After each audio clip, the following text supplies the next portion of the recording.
Good morning, welcome to Jharkhand exam. जैसा कि आप लोग को पता है कि ये झारखंड के पिछले परीक्षाओं में पूछे गए सवाल और उसके जवाब हैं और उसके साथ साथ कुछ एक्स्ट्रा फैक्ट्स भी हैं। तो ये सेट 9 है और देरी ना करते हुए शुरुआत करते हैं। सवाल नंबर 1, झारखंड के साहिबगंज जिले में कुल कितने विकास ब्लॉक हैं? इसका सही जवाब है ऑप्शन सी, साहिबगंज में टोटल 9 ब्लॉक हैं। साहिबगंज जिला जो कि झारखंड का सबसे उत्तरी पूर्वी भाग में स्थित है, अगर इसकी स्थापना देखी जाए तो 17 मई 1983 ईस्वी को हुआ था, 1983।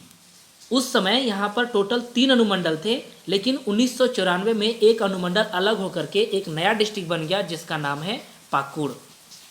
अगला सवाल, ओलचिकी लिपि का आविष्कार किसने किया था? ओलचिकी लिपि जो कि संथाली भाषा की लिपि है, इसके आविष्कारक हैं पंडित रघुनाथ मुर्मू। 1941 में ओलचिकी लिपि का आविष्कार हुआ था। सबसे रोचक तथ्य इसमें यह है कि संविधान के 92वां संशोधन जो कि 2003 में हुआ था, उस समय संथाली भाषा को 8वीं अनुसूची में शामिल किया गया। अगला सवाल, झारखंड राज्य में प्रधानमंत्री ग्राम सड़क योजना को लागू करने के लिए निम्न निकायों में से कौन सा नामित किया गया है? प्रधानमंत्री ग्राम सड़क योजना PMGSY, प्रधानमंत्री ग्राम सड़क योजना को लागू करने के लिए झारखंड में झारखंड राज्य ग्रामीण सड़क विकास प्राधिकरण निकाय नामित किया गया। इसका मुख्य उद्देश्य देखा जाए तो शहर की सड़कों को गांव से जोड़ना था। अगला सवाल, खूंटी जिले के बारे में क्या सत्य नहीं है? इसका सही जवाब है ऑप्शन ए, कान्हा राष्ट्रीय रिजर्व खूंटी जिले में स्थित है, क्योंकि कान्हा राष्ट्रीय रिजर्व ये MP मध्य प्रदेश में स्थित है। इसके अलावा सब सही है, क्योंकि बिरसा मुंडा खूंटी जिले के उलीहातू से बिलोंग करते थे, क्योंकि उनका जन्म स्थान है। जिले की जनसंख्या 2011 की जनगणना के अनुसार 5.31 लाख है, ये भी सही है। और खूंटी झारखंड का दूसरा सबसे कम जनसंख्या वाला जिला, ये भी सही है। मीन्स कान्हा राष्ट्रीय रिजर्व खूंटी जिले में नहीं है और ये ऑप्शन ये सही होगा। अगला सवाल, झारखंड में कुल वन्यजीव अभयारण्यों की संख्या कितनी है? झारखंड में कुल वन्यजीव अभयारण्यों की संख्या टोटल 12 है, इसलिए ऑप्शन सी सही होगा। अगला सवाल, झारखंड में डैश पुरस्कार आजीवन उपलब्धि हेतु प्रदान किया जाता है? तो झारखंड में आजीवन उपलब्धि हेतु जो पुरस्कार प्रदान किया जाता है वो अल्बर्ट एक्का पुरस्कार है, जो कि हम लोग जानते हैं अल्बर्ट एक्का लॉन्स नायक थे। वो गुमला जिले से बिलोंग करते थे और भारत पाक युद्ध में 1971 में 3 दिसंबर 1971 में उनकी मृत्यु हो गई, मीन्स शहीद हो गए। अगला सवाल, सम्मान पेंशन योजना डैश से संबंधित है, संबंधित लोगों हेतु है। तो सम्मान पेंशन योजना ये JP आंदोलन से संबंधित लोगों के लिए है, जयप्रकाश नारायण आंदोलन, इसलिए ऑप्शन ए सही होगा। अगला सवाल, झारखंड डैश में प्रत्यक्ष लाभ हस्तांतरण DBT को लागू करने वाला देश का पहला राज्य बन गया है।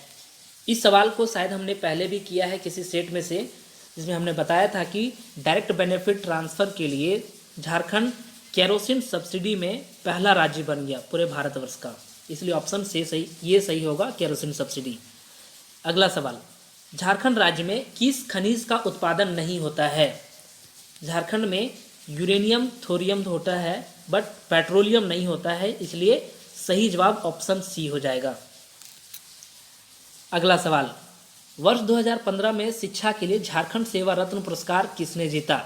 झारखंड सेवा रत्न पुरस्कार जो कि विश्व सेवा परिषद के द्वारा चलाया जाता है, अगर 2015 की बात की जाए तो 10 लोगों को विभिन्न क्षेत्रों में दिया गया था यह पुरस्कार, जिसमें से 6 लोग सिर्फ शिक्षा के क्षेत्र में थे। उसमें से एक निशा चौधरी है, इसलिए आपका ऑप्शन सी सही होगा। निशा चौधरी जी को शिक्षा के क्षेत्र में झारखंड सेवा रत्न पुरस्कार मिला था। अगर इसके अलावा और ऑप्शन की बात की जाए तो डॉक्टर लक्ष्मी प्रसाद को चिकित्सा के क्षेत्र में मिला था और डॉक्टर नंदना रॉय को ज्योतिषी के क्षेत्र में मिला था। अगला सवाल, झारखंड के निम्न व्यक्तित्व में से कौन पद्मश्री पुरस्कार प्राप्त करता नहीं है? पद्मश्री पुरस्कार प्राप्त करता नहीं है, ऑप्शन ए सही हो जाएगा। मनीष कुमार पद्मश्री पुरस्कार प्राप्त करता नहीं है। इसके अलावा बाकी सब है, अशोक भगत जी को मिला है, रामदयाल मुंडा को मिला है, परशुराम मिश्रा को मिला है, इसलिए ऑप्शन ए सही होगा। अगला सवाल, बैगा जनजाति सबसे ज़्यादा किन क्षेत्रों में पाई जाती है? इसका सही जवाब होगा ऑप्शन ए, पलामू। झारखंड के पलामू क्षेत्र में सबसे ज़्यादा बैगा जनजाति के लोग पाए जाते हैं। भारत के किसी किसी स्टेट में बैगा जनजाति को आदिम जनजाति के रूप में दर्जा मिला है, लेकिन झारखंड में आदिम जनजाति के रूप में इन्हें नहीं माना जाता है। एमपी का तीसरा सबसे बड़ा जनजाति बैगा जनजाति के लोग हैं। अगर इसके बारे में अगर थोड़ा सा बात की जाए तो बैगा जनजाति के लोग बाघ को पवित्र पशु मानते हैं और इनका जो सबसे प्रमुख देवता है वो है बड़ा देव, और इनका मानना है कि बड़ा देव का जो निवास स्थल है वो सखुआ का पेड़ है। इसलिए बैगा जनजाति के लोग प्रत्येक 9 वर्ष में रसनावा पर्व मनाते हैं। प्रत्येक 9 वर्ष में रसनावा पर्व मनाते हैं। अगला सवाल, क्रोमाइट अभ्रक झारखंड के डैश जिले में नहीं पाई जाती है। इसका सही जवाब है ऑप्शन डी, पलामू जिले में क्रोमाइट अभ्रक नहीं पाया जाता है। अगर पलामू जिले की बात की जाए तो 1892 में इसकी स्थापना हुआ था, ये हम लोग जानते हैं, और इसका जो मुख्यालय है वो है डाल्टनगंज, जिसका नया नाम है मेदिनी नगर। और इसे अगर इसका उपनाम देखा जाए पलामू का तो इसका उपनाम है झारखंड का जैसलमेर।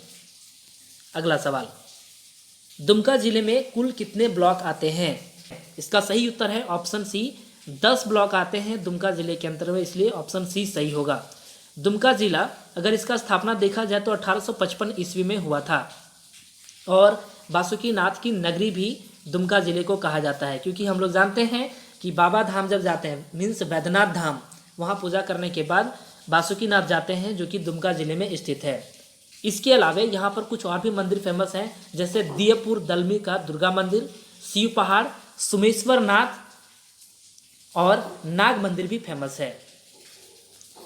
अगला सवाल, पश्चिमी सिंहभूम जिला का मुख्यालय निम्न में से कौन सा है? पश्चिमी सिंहभूम जिला का मुख्यालय चाईबासा में है, इसलिए सही ऑप्शन बी होगा, चाईबासा। अगला सवाल, पलामू जिले का प्रशासनिक मुख्यालय कहाँ है? जैसा कि मैंने पहले भी बताया कि पलामू जिले का मुख्यालय डाल्टनगंज है, और डाल्टनगंज का नया नाम है मेदिनीनगर, इसलिए ऑप्शन डी सही हो जाएगा। अगला सवाल, निम्नलिखित में से कौन से जिले का नाम का शाब्दिक अर्थ लोहा खनन का केंद्र है? अगर लोहा खनन का केंद्र अगर शाब्दिक अर्थ देखा जाए तो ऑप्शन सी सही होगा, लोहरदगा का शाब्दिक अर्थ होता है लोहा खनन का केंद्र। ये नाम इसलिए पड़ा क्योंकि प्राचीन काल में लोगों की मान्यता है कि यहाँ पर लोहे के हर प्रकार की शस्त्र बनाए जाते थे, मीन्स हथियार बनाए जाते थे, तो उसी के वजह से इसका नाम लोहा खनन का केंद्र यानी लोहरदगा पड़ गया। अगला सवाल, चतरा जिले का भौगोलिक क्षेत्रफल कितना है? इस सवाल को हो सकता है हमने पहले भी डिस्कस किया हो, तो एक बार फिर देख लेते हैं कि चतरा जिले का जो क्षेत्रफल है वो 3706 किलोमीटर स्क्वायर है, इसलिए ऑप्शन बी सही होगा। अगला सवाल, 1843 में झारखंड के वर्तमान गुमला जिला को बिशनपुर प्रांत के अधीन लाया गया था, जिसे आगे चलकर डैश नाम प्रदान किया गया। इसका सही उत्तर है ऑप्शन बी, जिसे बाद में रांची प्रदान किया गया था। अगला सवाल और लास्ट सवाल, झारखंड विधानसभा में अभी तक कुल कितने चुनाव हो चुके हैं? झारखंड विधानसभा में अभी तक कुल 5 चुनाव हो चुके हैं, और अंतिम चुनाव दिसंबर 2019 में हुआ था, जिसके फलस्वरूप हेमंत सोरेन हम लोग के वर्तमान मुख्यमंत्री हैं। दोस्तों, इस सीरीज़ में इतना ही, हम लोग फिर मिलेंगे जल्दी अगले सीरीज़ में। तब तक के लिए सेफ रहें, स्वच्छ रहें, खुश रहें। धन्यवाद।